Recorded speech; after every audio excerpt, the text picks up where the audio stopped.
북한이 판문점 채널을 통해 오는 15일 판문점 북측 동해각에서 예술단 파견을 위한 실무 접촉을 갖자고 역제의했습니다. 장웅 북한 IOC 위원은 여자 아이스하키 남북 단일팀 구성을 IOC가 고려 중이라고 전했습니다. 이명박 전 대통령의 최측근인 김백준 전 청와대 총무기획관이 검찰에 소환됐습니다. MB정부 시절 국가정보원의 특수활동비 상납수사가 속도를 낼 전망입니다. 이번 주 내내 이어졌던 강력한 한파가 오늘 낮부터 누그러졌습니다. 내일부터는 평년 기온을 회복하겠지만 미세먼지가 다시 기승을 부리겠습니다. 배졸 이상 고학력자의 실업률이 고졸 학력자를 처음으로 넘어섰습니다. 고학력화와 대기업의 일자리 감소 등이 원인으로 꼽혔습니다.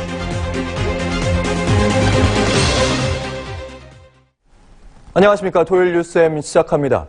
우리 측의 평창올림픽 참가 관련 3대3 후속 실무회담 제안에 대해 북측이 예술단부터 논의하자는 역제안을 해왔습니다. 그러면서 현송을 모란봉악단 단장 등 4명을 실무 접촉 대표단으로 제시했는데요. 모란봉악단 파견 여부가 주목되고 있습니다. 갈태웅 기자입니다. 북한의 실무 접촉 역제안은 오늘 정오쯤 나왔습니다. 고위급 회담 북측 수석대표, 미선관 조평통 위원장 명의로 조명균 통일부 장관에게 보낸 통지문이었습니다. 의제는 예술단 파견으로 오는 15일 판문점 북측 통일각에서 만나자는 내용이었습니다.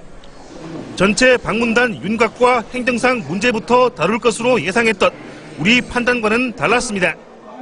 북한 선수단의 그리고 대표단의 방한 규모라던가 숙소, 이동 경로 이런 여러 가지 일정 등에 대해서 논의가 될 것으로 보입니다. 앞서 북한은 선수단과 응원단 외에 예술단과 태권도 시범단, 참관단 등도 보내겠다고 했습니다. 예술단을 우선 거론한 것은 공연 장소 물색 등 촉박한 사전 준비 때문으로 보입니다. 장소의 문제나 여러 가지 기술적인 것들을 우선적으로 해결하는 분야가 예술단이다. 그래서 먼저 시작하자 이렇게 제안한 것으로. 대표 중에는 북한노동당 중앙위 후보위원인 현송월 모란봉악단 단장이 이름을 올렸습니다. 북한에서 최고 인기를 구가하는 모란봉악단이 올 경우 대회 최대 흥행 카드가 될 전망입니다.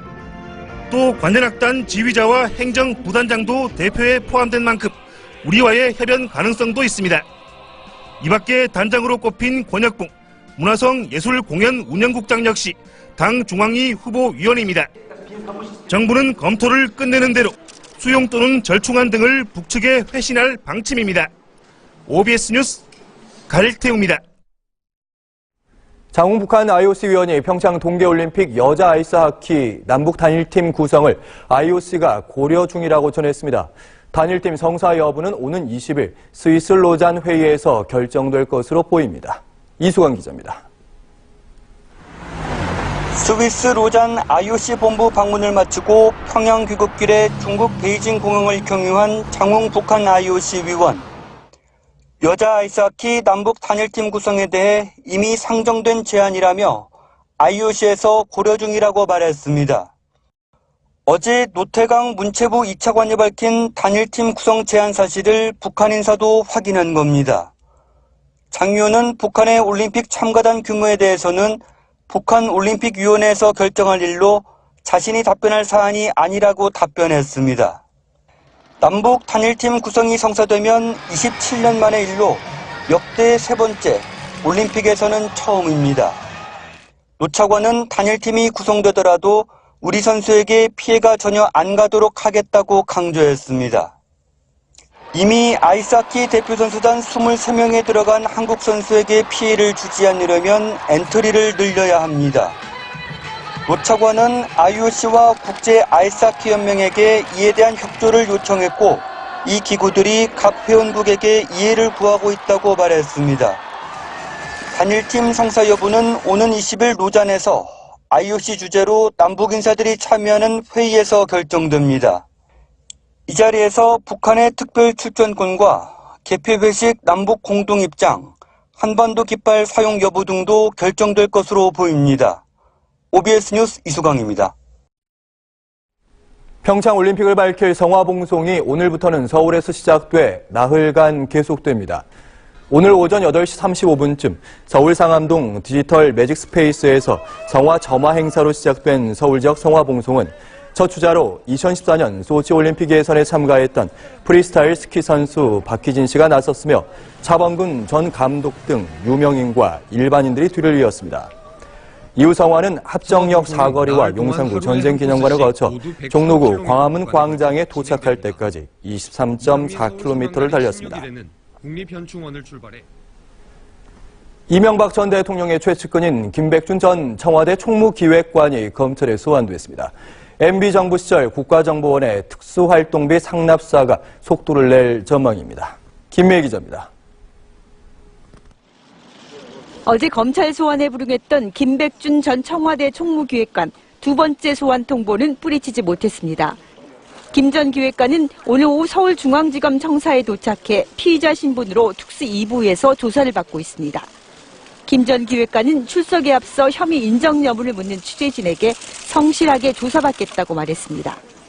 이명박 전 대통령의 집사로 불릴 정도로 최측근인 김 전 기획관은 MB정부 시절 청와대에 근무하면서 국정원으로부터 특수활동비를 불법으로 수수한 혐의를 받고 있습니다. 검찰은 원세훈 전 국정원장의 공작비 유용 의혹을 수사하는 과정에서 국정원 자금이 불법적으로 김 전 기획관 등에게 전달된 단서를 확보했습니다. 검찰은 같은 혐의로 김희중 전 청와대 제1부속실장과 김진모 전 민정 2비서관을 불러 어제 오전부터 오늘 새벽까지 밤샘 조사했습니다. 김 전 기획관의 검찰 출석으로 MB정부 시절 국정원 특활비 상납 의혹을 규명하는 검찰 수사는 속도를 낼 전망입니다. 검찰은 김 전 기획관을 상대로 국정원 자금을 받은 경위와 용처 등을 캐물을 것으로 보입니다. 또 이 과정에서 이 전 대통령 등 윗선이 개입했는지 등도 조사할 예정입니다. 검찰 수사의 칼끝이 이 전 대통령을 정조준하고 있다는 관측이 조심스레 제기되고 있습니다. OBS 뉴스 김미애입니다. 이명박 정부 당시 국가정보원 방송장악 공작의 공무원 혐의를 받고 있는 김재철 전 MBC 사장이 불구속 기소될 전망입니다. 서울중앙지검은 김 전 사장을 이르면 다음 주 초 국정원법 위반 등의 혐의로 기소할 것으로 알려졌습니다. 김 전 사장은 2010년부터 2013년까지 MBC 사장으로 재직하면서 국정원으로부터 MBC 정상화 문건 내용을 전달받은 뒤 일부 연예인과 기자, PD 등을 프로그램이나 업무에서 배제한 의혹을 받고 있습니다. 이철성 경찰청장이 고 박종철 열사가 고문을 받다 숨진 옛 남영동 대공분실, 현재 경찰청 인권센터를 시민이 참여해 운영하도록 하겠다고 밝혔습니다. 이 청장은 오늘 오전 경찰 지휘부와 경찰청 인권센터를 방문해 박 열사를 추모한 뒤 이같이 말했습니다. 이 청장은 내일 박 열사의 31주기 추도식이 끝나면 유족 시민단체와 협의해 실정법이 허용하는 한도 내에서 운영 방안을 찾겠다고 밝혔습니다. 이번 주 내내 이어졌던 강력한 한파가 오늘 낮부터 조금 누그러졌습니다. 내일부터는 평년 기온을 회복하겠지만 미세먼지가 다시 기승을 부리겠습니다. 권영 기자가 보도합니다. 색색깔 모자를 쓴 시민들이 힘차게 얼음을 지칩니다. 뒤뚱뒤뚱 마음대로 안 되고 넘어져 엉덩방아를 찧어도 재미있습니다. 엄마 아빠도 어린 시절로 돌아가 아이와 함께 웃음꽃을 피웁니다. 서울시청 앞에서 이렇게 의미 있는 곳에서 아들하고 같이 산다는 게 상당히 기분 좋습니다. 앞으로도 계속 시간 내서 아들하고 이렇게 즐거운 시간을 내고 싶습니다. 이번 주 내내 최강 한파에 시달렸던 피로를 말끔히 씻어냅니다. 여전히 조금은 쌀쌀하네요. 그래도 애들하고 이렇게 나와서 즐겁게 이렇게 신체 활동하고 그래서 너무 좋습니다. 서울과 인천, 수원은 최저기온이 영하 8도 안팎까지 떨어져 오전까지도 추웠습니다. 1cm가량 눈이 내려 쌓이고 바람까지 강해 체감온도는 더 낮았습니다. 오후부턴 따뜻한 서풍이 불어와 눈이 그치고 한낮엔 영상권을 회복했습니다. 대신 미세먼지는 심해졌습니다. 미세먼지를 흩어지게 했던 북쪽 찬 공기가 물러가 중국발 미세먼지가 유입되면서 수도권 미세먼지 농도가 일시적으로 나쁨 수준을 기록했습니다. 기상청은 한파가 물러가고 내일부터 평년 기온을 회복할 것으로 내다봤습니다.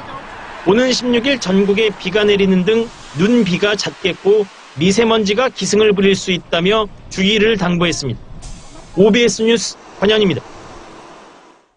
지난해 대졸자 실업률이 고졸자 실업률을 역전했습니다. 전반적인 고학력화와 대기업의 일자리 감소 등이 원인으로 보이고 있습니다. 이무섭 기자입니다. 그냥 대학 포기하고 빨리 취업해야 되나 이런 생각도 들고 그냥 막막합니다. 사람 많은데 뽑는 데는 많이 없으니까 네, 그런 점에서 되게 힘든 것 같아요. 대학교를 나오면 오히려 취업하기 힘든 형편이 국가 통계에서도 처음으로 확인됐습니다. 통계청이 경제활동 인구 조사를 실시한 결과 지난해 대졸자 실업률은 4%로 고졸자 실업률 3.8%보다 0.2%포인트 높았습니다. 대졸 실업률이 고졸 실업률보다 높게 나온 것은 지금과 같은 조건으로 통계를 내기 시작한 2000년 이후 지난해가 처음입니다. 2016년까지는 고졸 실업률이 대졸 실업률보다 1.2%포인트 안팎 꾸준히 높았고 2002년에만 3.7%로 동률을 기록했습니다. 학력을 불문하고 집계한 전체 실업률은 3.7%인데 대졸자 실업률은 역시 이보다도 0.3%포인트가 높았습니다. 당국은 일단 사회 전반의 고학력화를 가장 큰 원인으로 지목했습니다. 경제활동 인구 가운데 고졸 학력자는 2년 전 1651만 6천 명에서 지난해 3천 명 정도 감소했지만 같은 기간 대졸자는 1564만 3천 명에서 약 45만 7천 명이 증가한 1610만 명을 기록했습니다. 또 대기업 등 대졸 이상자가 선호하는 일자리는 부족한 반면 중소기업은 인력 부족에 시달리는 수요와 공급 간 불균형 문제 역시 원인인 것으로 분석했습니다. OBS 뉴스 이무섭입니다. 이낙연 국무총리는 경남 밀양댐과 통영 굴 생산 가공업체를 방문해 겨울철 가뭄 상황을 점검하고 수산업계에 애로를 청취했습니다. 이 총리는 먼저 밀양댐을 방문한 자리에서 영농기까지 충분히 비가 오지 않으면 큰 문제가 될 수 있으니 지금부터 재해를 모아 관리해서 피해를 최소화해야 한다고 강조했습니다. 이 총리는 이어 오후에 굴 생산 가공업체에 들러 양식수산물의 경쟁력이 중국 등 외국에 비해 높은 만큼 정부와 지자체에서 수출 전략 상품으로 집중 육성하는 데 노력해달라고 당부했습니다. 새해에도 기름값 고공행진이 이어지고 있습니다. 한국석유공사 유가정보서비스 오피넷에 따르면 1월 둘째 주 주유소 휘발유 판매 가격은 전주보다 3원 오른 1리터에 1,547.9원을 기록해 24주 연속 올랐습니다. 경유 가격도 전주보다 3.4원 상승한 1,340.3원으로 집계돼 25주 연속 상승세입니다. 한국석유공사는 미국의 대이란 신규 제재 부과 가능성과 미국 달러와 약세로 국제 유가가 상승하면서 국내 유가도 오름세를 이어갈 것으로 전망했습니다. 한국산 세탁기에 부당한 반덤핑 관세를 부과한 미국을 상대로 한국이 보복 절차에 나섰습니다. WTO 세계무역기구에 따르면 한국 정부는 현지 시간 10일 미국의 한국 수출 상품에 보복 관세를 부과할 수 있는 양어 관세 정지 신청을 했습니다. 한국은 미국의 반덤핑 관세로 모두 7억 1,100만 달러, 우리 돈 7,600억 원 상당의 피해를 본 것으로 산정하고 이 금액만큼 미국산 상품에 관세를 부과하는 방안을 추진하기로 했습니다. 지난해 10월 경기도 용인에서 일가족을 살해한 30대 피의자가 구속됐습니다. 경찰은 피의자가 우발적 범행임을 주장하고 있지만 돈을 노린 계획적 범행일 가능성이 크다고 보고 수사력을 집중하고 있습니다. 김대영 기자입니다. 뉴질랜드에서 강제 송환된 용인 일가족 살해 사건의 피의자 36살 김모 씨가 영장 실질 심사를 위해 경찰서를 나섭니다. 취재진의 질문에 대답이 없던 김 씨는 죄송하다는 심경을 밝힌 뒤 호송차에 오릅니다. 현재 심경 한 말씀만 해주십시오. 죄송합니다. 영장 실질 심사에서 법원은 김 씨의 범죄 사실이 소명된다며 구속영장을 발부했습니다. 김 씨가 구속됨에 따라 경찰은 구체적 범행 동기를 밝혀내는데 속도를 낼 방침입니다. 범행을 인정한 김 씨는 말다툼 끝에 우발적으로 일어난 일이며 자신의 아내는 이번 사건에 가담하지 않았다고 주장하고 있습니다. 하지만 경찰은 돈을 노린 계획적 범행일 가능성이 높다고 보고 있습니다. 사전에 범행 방법과 도구를 인터넷으로 검색하고 아내와 연습까지 벌인 것은 물론 뉴질랜드로 출국 전 어머니 계좌에서 1억 2천만 원을 출금한 사실이 확인됐기 때문입니다. 경찰은 범행을 입증할 만한 결정적 증거들을 바탕으로 김 씨에 대한 추궁을 이어갈 계획입니다. 뉴질랜드에서 과거 절도죄로 현지 경찰에 붙잡힌 김 씨는 2개월을 복역한 뒤 범죄인 인도조약에 따라 80일 만에 강제 송환됐습니다. 앞서 지난해 11월 자진 귀국한 김 씨의 아내 정모 씨는 존속 살인 혐의로 구속돼 재판에 넘겨졌습니다. OBS 뉴스 김대영입니다. 오늘 오전 11시 30분쯤 경기도 고양시 일산 동구의 한옥마을 내 주택 신축 공사 현장에서 근로자 55살 이모 씨가 흙더미에 깔려 숨졌습니다. 이 씨는 동료들과 함께 주택 지하에서 찜질방 시설 거푸집을 철거 중이었으며 갑자기 무너진 흙더미를 피하지 못해 변을 당한 것으로 알려졌습니다. 경찰은 공사장 관계자 등을 상대로 사고 경위를 조사하고 있습니다. 오늘 오전 7시 58분쯤 경기도 여주시에 있는 2층짜리 주상복합 건물에서 불이 났습니다. 이 불로 2층에 사는 64살 김모 씨가 숨지고 내부가 불에 타 소방서 추산 650만 원의 재산 피해가 났습니다. 경찰은 소파 부근에서 담배꽁초가 발견된 점으로 미루어 정확한 화재 원인과 함께 김 씨의 사망 원인을 조사할 계획입니다.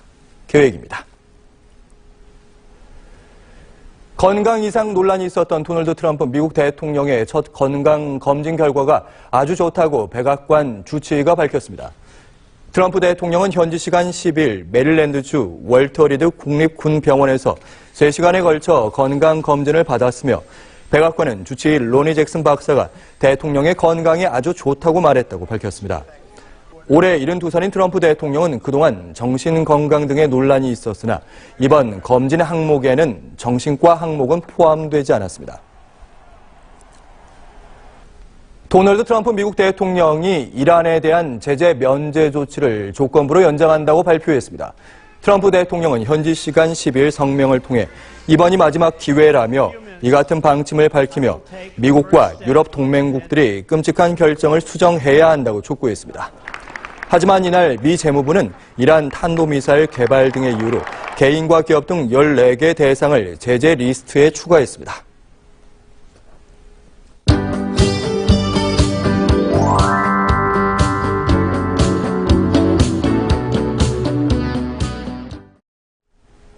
딸기의 제철이 겨울로 바뀌었다는 사실 다들 알고 계시죠? 그 중에서도 겨울의 정점인 1월 딸기가 가장 맛이 좋다고 합니다. 고영규 기자입니다. 영하의 추위가 매섭지만 비닐하우스 안에서는 딸기 수확이 한창입니다. 딸기 맛에 푹 빠진 아이들, 천국이 따로 없습니다. 방학을 이용해서 아이들과 딸기밭에 와서 딸기도 먹어보고 자라는 모습을 보면서 친구들과 함께 체험할 수 있어서 좋았던 것 같습니다. 겨울 딸기는 봄철 딸기보다 신맛은 적고 당도가 높아 맛이 좋은 것이 특징. 노지에서 시설 재배로 겨울 딸기를 생산하면서 농민들도 한바구음입니다. 겨울에 딸기가 병충해가 적고요. 또 맛도 좋아서 거기에 또 가격도 좋으니까 겨울에 저희가 농가 입장에서는 정말 좋은 작물인 것 같습니다. 이번 겨울 딸기 생산량은 지난해 같은 기간보다 2배, 소비량은 90% 정도 늘어났습니다. 맛과 품질, 재배 안정성 등이 뛰어난 설향과 아리향 등 국산 품종이 농가에 안정적으로 보급됐기 때문입니다. 국산 품종 딸기 보급률도 95%까지 높아져 로열티 부담이 크게 해소됐습니다.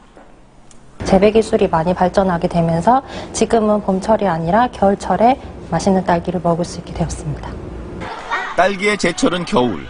그중에서도 1월 딸기가 가장 맛있다는 인식이 확산되면서 소비는 더 늘어날 것으로 보입니다. OBS 뉴스 고영규입니다.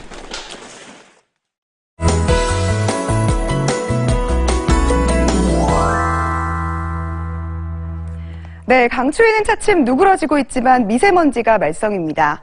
서풍 계열의 바람을 타고 중국발 스모그가 유입이 되고 있는데요. 특히 수도권과 충청, 호남 지역을 중심으로 미세먼지 농도가 급격히 높아지겠습니다. 내일까지도 대기가 정체되면서 공기질이 좋지 못할 것으로 예상됩니다. 가급적 실내 활동하셔야겠습니다. 내일은 기온이 더 올라서면서 비교적 포근하겠습니다. 서울의 낮 기온은 5도, 월요일에는 7도 선까지 오르겠고요. 당분간 기온이 크게 떨어지지는 않겠습니다. 이어서 지역별 날씨입니다. 내일 기온은 오르지만 낮부터 바람이 다소 강하게 불겠습니다. 경기 북부 지역 아침에는 꽤 춥겠는데요. 영하 11도 선까지 크게 떨어지겠습니다. 경기 동부 지역도 아침에는 기온이 크게 떨어지겠지만 한낮에는 영상권을 회복하겠습니다.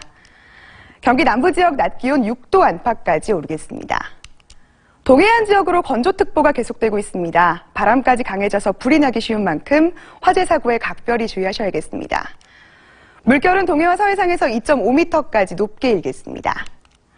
월요일 새벽부터 아침 사이 중북부 지역에 비가 조금 내리겠고요. 화요일에는 전국에 걸쳐서 비 소식이 있습니다. 날씨였습니다. 방금 들어온 소식 하나 전해드리겠습니다. 우리 정부는 북측의 예술단 파견을 위한 실무 접촉 제의에 대해 1월 15일 판문점 북측 통일각으로 나갈 것으로 통지했습니다. 이상으로 토요일 뉴스엠을 마칩니다. 시청해주신 여러분 고맙습니다.